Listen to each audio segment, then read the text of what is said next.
Welcome to the Fear and Greed Business Interview. I'm Sean Aylmer. It's the start of the new financial year, so time to take a look back at the local share market, the companies and sectors that stood out in a volatile year, and the ones that didn't, and perhaps more importantly, what it tells us about the year ahead and where the opportunities might be for investors. As always, this podcast contains general information only, and you should seek professional advice before making investment decisions. I'm joined in the studio by a great supporter of this podcast. Roger Montgomery is the founder and chief investment officer at Montgomery Investment Management. He's got more than 3 decades of experience in funds management, equities analysis, investment strategy, trading and stockbroking. You've been busy, Roger. He's also... You make me sound old, Sean. I've got to tell you, one of the very first times I spoke to an analyst as a young journalist at the Fin Review was you. Oh, is that right? Yeah. Wow, that was going back a ways. It was. Anyway, you're also the author of the book Valuable. Yes. Valuable. Welcome into Thank the studio. You. It's great to be with you. So, the last 12 months on the ASX. Oh boy, what a year. What a year. I think if you'd told me, it's interesting because in Australia we have a financial year that ends June 30. In the US and elsewhere in the world, it's calendar years. So in my head, I'm always mixing up numbers and periods. But the Australia, if you told me last year that in 2025 we were going to have a mercurial US president who was going to start a trade war, that the Ukraine-Russia war would continue, that war would expand to Israel, or the war between Israel and Palestine would expand to Iran, that the US would drop bombs on Iran, and then you put a gun to my head and say, okay, which way is the stock market going, up or down? I would probably say, oh, well, as long as bond rates are still up, and you say, yes, bond rates are still up, they haven't moved much, I'd say the market's going to go down. You would too. And here we are. Near record highs. Near record highs. It's quite extraordinary. What are the sectors that you think have done, why has that occurred, and what sectors have done particularly well? In order to answer the first question, I would need to interview every buyer of shares and ask them why they bought and why they felt confident doing that. So it's hard, it's impossible to do that. I suspect... Look, I believe there's actually there's been a disengagement between the geopolitical and macroeconomic picture and valuations. There's a disengagement there. Whether that lasts or is sustained, usually it's not sustained, but it could be sustained for another 12 or 18 months. I just don't know. I do think there's some stuff on the horizon that's an issue. The sectors that did well in Australia, if we just talk about the Australian market, and hopefully we'll get a chance to talk about other markets and other asset classes, but the sectors that did well in Australia were actually the banks, led by the Commonwealth Bank, extraordinary. And the reason for it has something to do with perhaps the end of US exceptionalism brought about by Trump. We'll get onto that in just a second. Technology did really well. And believe it or not, consumer discretionary stocks did quite well. So there's 3 sectors in the Australian market that helped. The banks are a very big part of the Australian market. The 4 banks are somewhere between 20 and 25% now of the index. And so the Commonwealth Bank leading those banks higher has certainly helped prop up the ASX 200 and the ASX 100. So I want to get onto US exceptionalism just very quickly. Before we do that, though. The sectors that disappointed, sort of the big miners, I suppose, are the standouts. Yeah, exactly. And that's almost all attributable or led by the big miners. That's attributable to what's going on in China. In China, there is a real risk of what's called a deflationary trap. And so you've got a combination of things going on over there. China grew because it funded a lot of nation building. When in 2010, 2011, when the iron ore price was at a record high and the Australian dollar was at, something like $1.05 or $1.10 US, that was because China was demanding lots of our raw materials to build all these ghost cities. Some of those have been populated now, but many of them remain ghost cities. China has had a great challenge transferring from what's called a fixed asset investment-led economy to a consumption-led economy. Now, what's happened since then is returns on assets, returns on those investments have been falling. Property prices have collapsed. China artificially keeps its yuan or the renminbi low. That makes imports more expensive for the Chinese, but it favours the export industry. And that on top of real estate prices collapsing means consumers don't want to spend money. So prices are now declining. And because prices are declining, consumer prices are declining in China, this is where the deflationary trap potentially happens.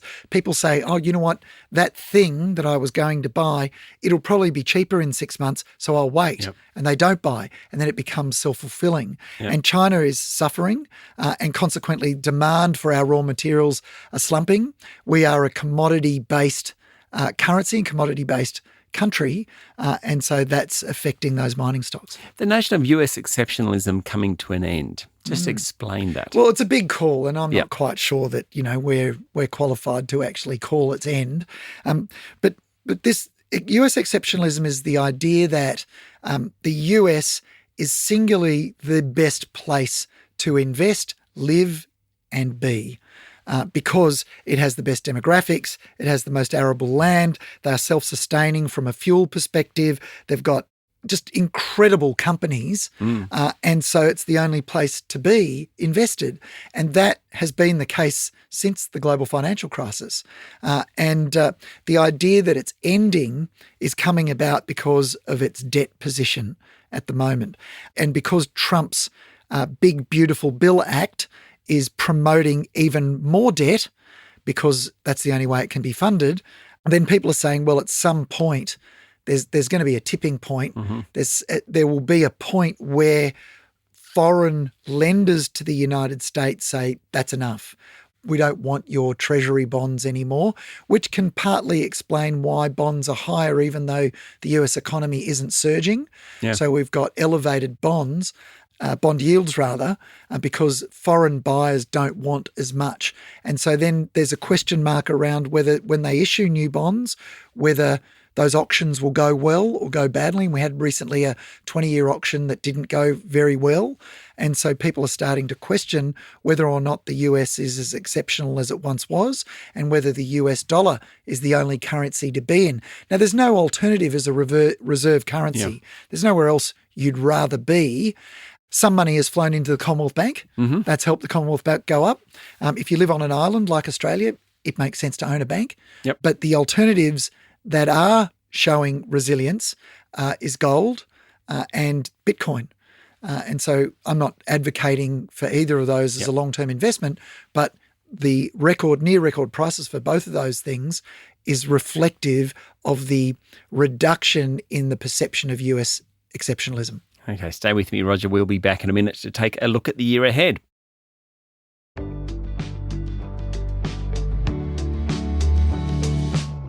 My guest this morning, Roger Montgomery from Montgomery Investment Management. We've spent our time thus far talking about what has happened. What about the next 12 months? And you don't have to stick to equities. You ask me this every year, and I'm pleased to say it hasn't been too bad. You've got a pretty good record. The track record's been okay. So I think the big thing on the horizon that really matters is not what's going on in the Middle East right now. Now, I can't predict how that evolves, but what really matters is the refinancing of a very big chunk of global debt. There's about $318 trillion US of debt globally, and 70 trillion of that was termed out or refinanced during COVID. And that was at zero rates or very close to zero rates. Now, that's going to be refinanced. If you think that the average term of that debt is between 6-7 years, that's the average term. There's a big chunk of it due to be refinanced in 2026, 2027. And that doesn't mean the stock, please don't be mistaken. I'm not saying because the refinancing is coming that the market's going to crash. I'm not predicting that at all. What I'm saying is that draws a lot of liquidity away from other asset classes. And so that means that the lubricant for markets going up, there'll be less of it. And things like Bitcoin and speculative stocks and maybe even some of these very highly valued and popular technology companies, we might find that they don't rally as quickly as they have in the past, or they don't continue to rally. Now, that in itself can cause some consternation because people buy it. They say, well, it's not going up. That means it must be going down. They start selling it and people, it sort of stacks on. Yep. Remember that game you played with your mates as a kid? Yep. And there's a bit of that could happen. So the risk goes up. Doesn't mean it's going to crash though. I just think that event is going to pull liquidity out of markets. Now, it can be rescued and offset by central banks injecting markets with liquidity through quantitative easing, through drawing down various accounts that central banks are able to do. They can create liquidity to offset the drawing of liquidity from other markets, but their capacity to do so is less than it was in the past because they've already done so much of it. Roger, I'm going to ask you for a tip in a moment, but just before we do that, one asset class you haven't mentioned, private credit. Yeah, look, I think because of all the volatility that's going on, we might end up seeing the market only move up by single digits over the next 12 months. And if you're happy with a single digit return but massive volatility and risk that's inspired by Trump and war, well, then fine, stay in the stock market. But there are investors who are saying, well, you know what, I'd rather get a high single-digit return like a 7, 8 or 9% return without exposure to public markets at all. And that's private credit. So people can come and talk to us about that too. Okay, so the refinancing ogre is sitting there. Yes. If we look under that, are there certain sectors that you think the next year or 2 or 3 either being hit harder by that or just the outlook's better or worse for some other reason? I don't think we should think about it in terms of sectors. I think, believe it or not, I think that's just too easy to get away. Yep. I could tell you, and then we wind this up and my job here is done. It's actually a bit more nuanced than that. In every sector, there will be companies that perform well and companies that perform poorly. There's a little math, a little bit of arithmetic, and this is probably the framework that you need to remember to help answer that question. If you think of PE ratios as a measure of popularity, when a stock is popular, the PE will be higher for the same dollar of earnings. Yep. So the company hasn't changed, but the same dollar of earnings commands a higher premium or a higher multiple. That's because it's more popular.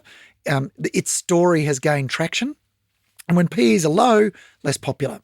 Now, if you just remember this, if you buy and sell a stock of a company on the same PE, so you buy it today on a PE of 50, it's a popular company, buy it on a PE of 50, and in 5 years' time you sell it on a PE of 50, it doesn't actually matter what the PE ratio is. If you buy and sell on the same PE, your return, your internal rate of return, will equal the earnings growth rate of the underlying company. Yep. So if the company's growing at 20%, you will make 20% a year. Yep. Simple as that. Now, that causes you to reflect and think about two things. Number one, I want to buy companies that are growing their earnings fast. And so in answer to your question, the companies that will do well aren't in particular sectors, but they're the companies that will grow at double-digit rates. They're going to do you a better, irrespective of what happens with Trump, irrespective of what happens, it doesn't matter. What matters is the company is growing at double-digit rates, its earnings. And then the other thing it causes you to reflect on is that if I pay a PE of 50, gosh, in 5 years' time, I really want that stock to be popular. Yeah. I want it to be on a PE of 50, unless you believe that the earnings are going to grow much, much faster than the PE could fall by. So if you think the PE is going to fall by 50%, then you want the earnings to grow much, much faster than 50% so that you break even at least. And that's the way to think about what's going to go well in the future. In terms of, I think we're going to see a switch from consumer-led technology platforms to the technology that gives people the ability to create. So AI-powered technology and cloud, that's really going to, I think, we're going to see a switch, and maybe even quantum computing. Yep. So we're going to see a move away from these big consumer platforms that have benefited from people just talking on those platforms or buying stuff to these technologies that change the way we work and change the course of human history. Any chance you got a stock there that you're thinking about? Well, there's actually some ETFs that specialize in quantum technology or quantum computing. Yep. And it's probably safe of me to suggest you go and Google those ETFs. Yep. rather than an individual stock. Yeah. Some of them, look, there is one at the moment.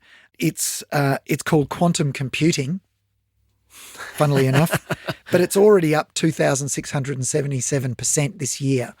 Wow. In the last 12 months. So it's already sort of done some of its story.